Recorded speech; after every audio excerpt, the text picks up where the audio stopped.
মাছের মাথা দিয়ে আজকে মাখা মাখা করে আমি রান্না করব। তো পেঁয়াজের সাথে আমি আদা রসুন শুকনো মরিচ কাঁচামরিচ পিষে পেঁয়াজের সাথে ভেজে নিচ্ছি। নিয়ে আজকে মাছের মাথাটা আমি মাখা মাখা করে রান্না করব। তো আমার রান্নাটা সবার চাইতে অন্যরকম, সবাই স্পেশালভাবে করে, আমি খুব নর্মালভাবে করি। তাতে আপনাদের ভালো লাগবে না হয়তো আমার ভিডিওটা, আমার রান্নাটা। করার কিছু নেই, আমার যেমন অবস্থা তেমন ব্যবস্থা। তো আমি সেইভাবেই রান্না করি, সেইভাবেই খাওয়া দাওয়া করি, সমস্যা নেই।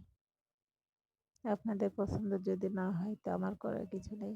তো তারপরেও সেই ভিডিওগুলো আপনাদের সামনে দেই, আপনারা যদি দেখেন তো ভালো। তো যদি ভালো লেগে থাকে অবশ্যই কমেন্ট করে জানাবেন। তো এবং মাছের মাথাটা হতে থাকে এখানে।